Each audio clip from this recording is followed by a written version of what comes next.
ನಮಸ್ತೆ ಮಿತ್ರರೇ, ಇವತ್ತು ಮಂಡಕ್ಕಿಯನ್ನು ಬಳಸಿ ಒಂದು ರುಚಿಕರವಾದ ಹಾಗೂ ಸಾಫ್ಟ್ ಫ್ಲಫಿಯಾದ ಒಂದು ದೋಸೆ ಮಾಡೋಣ.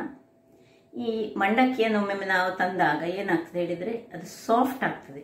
ಹಾಗಾದ್ರಿಂದ ಈ ಚುರುಮುರು ಮಾಡಿ ತಿನ್ನಲಿಕ್ಕೆ ನಮಗೆ ಇಷ್ಟ ಆಗೋದಿಲ್ಲ. ಹಾಗಾಗುವಾಗ ನಾವು ಅದನ್ನು ಬಳಸಿ ಒಂದು ರುಚಿಕರವಾದ ದೋಸೆಯನ್ನು ಮಾಡಬಹುದು. ಇವತ್ತು ನಾನು ಅದೇ ರೀತಿ ಅದಕ್ಕೆ ಸ್ವಲ್ಪ ಬೇರೆ ಇಂಗ್ರೀಡಿಯೆಂಟ್ಸನ್ನು ಹಾಕಿ ಒಂದು ಸಾಫ್ಟ್ ಆದ ಇನ್ಸ್ಟೆಂಟ್ ಆದ ದೋಸೆ ಮಾಡಿದ್ದೇನೆ. ಹಾಗಾದರೆ ಈ ದೋಸೆಯನ್ನು ಹೇಗೆ ಮಾಡಿದ್ದೇನೆ ಎಂದು ನೋಡುವ ಮೊದಲು ಯಾರೆಲ್ಲ ನನ್ನ ಚಾನಲನ್ನು ನೋಡ್ತಿದ್ದೀರಿ, ಯಾರೆಲ್ಲ ಇನ್ನೂ ಸಬ್ಸ್ಕ್ರೈಬ್ ಮಾಡಿಲ್ಲ, ದಯವಿಟ್ಟು ಸಬ್ಸ್ಕ್ರೈಬ್ ಮಾಡಿ ಸಪೋರ್ಟ್ ಮಾಡಿ ಅಂತ ಹೇಳುತ್ತಾ ಬನ್ನಿ ಈ ರುಚಿಕರವಾದ ಮಂಡಕ್ಕಿಯ ದೋಸೆ ಅಂದರೆ ಚರ್ಮುರಿಯ ದೋಸೆ ಅಥವಾ ಈ ಇಂಗ್ಲೀಷ್ನಲ್ಲಿ ಪಫ್ಡ್ ರೈಸ್ ಅಂತ ಏನು ಕರಿತೀವಿ ಅದರದ್ದು ಸಾಫ್ಟ್ ದೋಸೆ ಹೇಗೆ ಮಾಡುವುದು ಎಂದು ನೋಡೋಣ. ನಮಸ್ತೆ ಮಿತ್ರರೇ, ಇವತ್ತು ಈ ಚರ್ಮುರಿಯನ್ನು ಬಳಸಿ ಅಂದರೆ ಮಂಡಕ್ಕಿ ಅಂತ ಏನು ಕರಿತೇವೆ ಪಫ್ಡ್ ರೈಸ್, ಇದನ್ನು ನಾನೀಗ ಬೆಳಿಗ್ಗೆ ಇನ್ಸ್ಟೆಂಟಾಗಿ ಮಾಡುವಂತಹ ಒಂದು ದೋಸೆ ಮಾಡ್ತಿದ್ದೇನೆ. ಇದು 3 ಕಪ್ಪಿನಷ್ಟು, ಈ ಕಪ್ಪಲ್ಲಿ 3 ಕಪ್ಪಿನಷ್ಟು ಅಂದರೆ 3 ಬೌಲ್ನಷ್ಟು ತೆಗೆದುಕೊಂಡಿದ್ದೇನೆ. 1 ಬೌಲ್ನಷ್ಟು ರವೆ. ಇದನ್ನು ನೋಡಿ ಈಗ ಸ್ವಲ್ಪ ಒಳ್ಳೆ ತೊಳೆದುಕೊಳ್ಬೇಕು. ತೊಳೆದುಕೊಂಡು ನಾನು ಬೇಗ ಮಾಡೋದಲ್ಲ, ಹಾಗೆ ಸ್ವಲ್ಪ ಬಿಸಿ ನೀರಿನಲ್ಲಿ ಹಾಕೊಂಡಿಟ್ಟಿದ್ದೇನೆ. ಸೊ ಒಂದು 10 ನಿಮಿಷ ಇಟ್ಟರೆ ಸಾಕು, ಅಥವಾ 5 ನಿಮಿಷ ಸಹ ಸಾಕಾಗ್ತದೆ. ಇನ್ನು ಇಲ್ಲಿ ಒಂದು ನೀರುಳ್ಳಿಯನ್ನು ತೆಗೆದುಕೊಂಡಿದ್ದೇನೆ, ಮತ್ತು ಸಣ್ಣದಾಗಿ ಹೆಚ್ಚಿಕೊಂಡಂತಹ ಕಾಯಿ ಮೆಣಸು, ಒಂದು ಅರ್ಧ ಬೌಲ್ ಅಂದರೆ ಇದರಲ್ಲಿ ಅರ್ಧ ಬೌಲ್ನಷ್ಟು ಗಟ್ಟಿ ಮೊಸರು, 1 ಲೋಟ ನೀರು ಬೇಕು, ಮತ್ತು ಸ್ವಲ್ಪ ಒಂದು 4-5 ಚಮಚಗಳಷ್ಟು ತೆಂಗಿನ ತುರಿ. ಈಗ ನಾವು ಮೊದಲಿಗೆ ಈ ಚರ್ಮುರಿಯನ್ನು ಈ ನೆನೆಸಿಟ್ಟಂಥದನ್ನು ಅಂದರೆ ಮಂಡಕ್ಕಿಯನ್ನು, ಚರ್ಮುರಿ ಹೇಳಿದರೆ ಇದನ್ನು ಮಿಕ್ಸ್ ಮಾಡಿದ್ದಕ್ಕೆ ಎಲ್ಲ ಮಸಾಲೆ ಹಾಕಿ ಮಾಡಿದರೆ ಚರ್ಮುರಿ ಅಂತೆ, ಇದೀಗ ಮಂಡಕ್ಕಿ. ಸೊ ಈ ಮಂಡಕ್ಕಿಯನ್ನು ನಾವು ಒಂದು ಮಿಕ್ಸಿ ಜಾರಿಗೆ ಹಾಕೊಳ್ಳೋಣ. ಹಾಕ್ಕೊಂಡು ಸ್ವಲ್ಪ ಬೇಕಿದ್ರೆ ನೀರು ಹಾಕ್ಕೊಳ್ಬೋದು, ಇಲ್ಲದಿದ್ದರೆ ಇದರಲ್ಲಿ ಸ್ವಲ್ಪ ನೀರು ಇರ್ತದೆ. ಇದನ್ನು ಚೆನ್ನಾಗಿ ತೊಳೆದು, ಮತ್ತು ನೋಡಿ ಎಷ್ಟು ತೊಳೆದ್ರೆ ಸಹ ಇದರ ಅಡಿಯಲ್ಲಿ ನೋಡಿ ಹೇಗೆ ಬರ್ತದೆ ನೋಡಿ, ಇದು ತುಂಬ ಧೂಳು ಇರ್ತದೆ. ಅದರಿಂದಾಗಿ ಸುರಿಗೆ ನೆನೆ ಹಾಕುವ ಮೊದಲು ಇದನ್ನು ಒಳ್ಳೆ ತೊಳೆದುಕೊಳ್ಬೇಕು. ಈಗ ಇದನ್ನು ಒಂದು ಒಳ್ಳೆ ಚೂರು ಬೇಕಿದ್ರೆ ನೀರು ಹಾಕ್ಕೊಳ್ಬೋದು. ಹಾಕ್ಕೊಂಡು ಒಂದು ಫೈನಾದ ಪೇಸ್ಟ್ ಮಾಡಿ ತರ್ತೇನೆ. ವೀಕ್ಷಕರೇ, ಇಲ್ಲಿ ನೋಡಿ ಇಷ್ಟು ಒಳ್ಳೆ ಫೈನಾದ ಒಂದು ಪೇಸ್ಟ್ ಆಗಿ ಬಂತು. ಈಗ ಇದನ್ನೀಗ ಇದಕ್ಕೆ ಟ್ರಾನ್ಸ್ಫರ್ ಮಾಡ್ತಿದ್ದೇನೆ.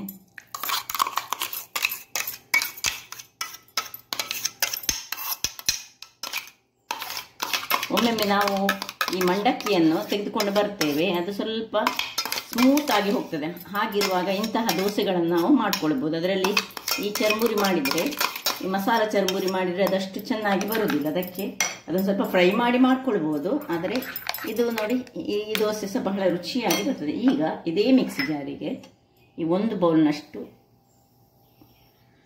ರವೆ, ಬಾಂಬೆ ರವೆ ಅಥವಾ ಚಿರೋಟಿ ರವೆ ಯಾವ ಸಹ ಆಗ್ತದೆ. ಇದಕ್ಕೆ ಸ್ವಲ್ಪ ನೀರು ಹಾಕೊಳ್ಳೋಣ. ಸುರಿಗೆ ನೋಡಿ ಸ್ವಲ್ಪ ನೀರು ಹಾಕಿ ಇದನ್ನು ಪುನೊಮ್ಮೆ ಇದನ್ನು ಗ್ರೈಂಡ್ ಮಾಡಿ ತರ್ತೇನೆ. ಬೇರೆ ಬೇರೆ ಗ್ರೈಂಡ್ ಮಾಡ್ಕೊಳ್ಳೋಣ.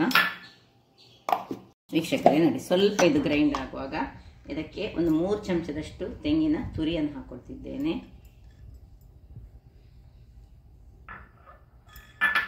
ಇನ್ನು ಈ ಮೊಸರು, ಒಂದು ಅರ್ಧ ಬೌಲ್ನಷ್ಟು ಮೊಸರನ್ನು ಹಾಕ್ಕೊಂಡು ಈಗ ಪುನಃ ಇದನ್ನು ಗ್ರೈಂಡ್ ಮಾಡ್ತೇನೆ. ಒಳ್ಳೆ ಫೈನಾಗಿ ಗ್ರೈಂಡ್ ಆಗಬೇಕು.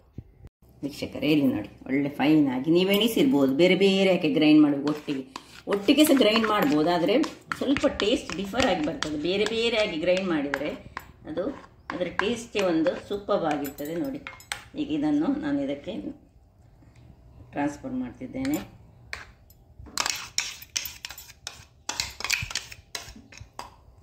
ಈಗ ಇದನ್ನು ಚೆನ್ನಾಗಿ ಬೀಟ್ ಮಾಡಬೇಕು. ಒಳ್ಳೆ ಬೀಟ್ ಆಗಬೇಕು. ಇದಕ್ಕೆ ಫ್ಲಫಿನೆಸ್ ಬರಬೇಕು. ಸೊ ಅದಕ್ಕೋಸ್ಕರ ನಾನು ಈ ಬೀಟ್ರಲ್ಲಿ ಇದರಲ್ಲಿರೋ ಏರನ್ನು ಸ್ವಲ್ಪ ತೆಗೆದುಕೊಳ್ಬೇಕು. ಈಗ ಒಂದು 2-3 ನಿಮಿಷಗಳ ಕಾಲ ಹೀಗೆ ಬೀಟ್ ಮಾಡಿಕೊಂಡು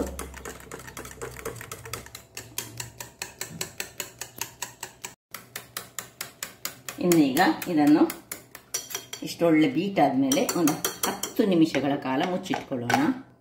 ವೀಕ್ಷಕರೇ, 10 ನಿಮಿಷಗಳ ಬಳಿಕ ನೋಡಿ ಸ್ವಲ್ಪ ನೆಂದಿದ್ದು. ಈಗ ಇದಕ್ಕೆ ಸ್ವಲ್ಪ ಉಪ್ಪನ್ನು ಹಾಕೊಳ್ತಿದ್ದೇನೆ.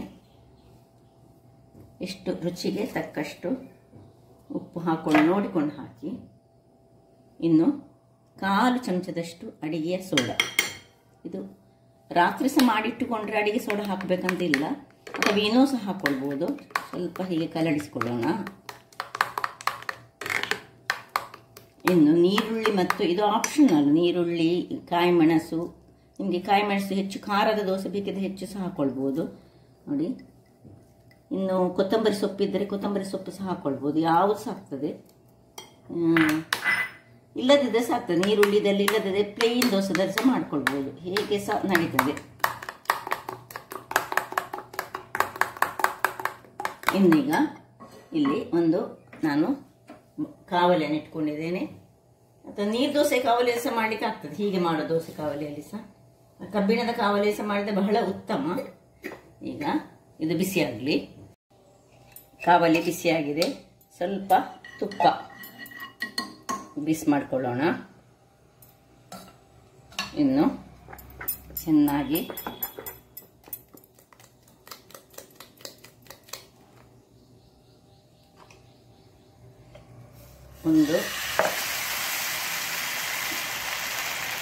ಸ್ವಲ್ಪ ಇದನ್ನು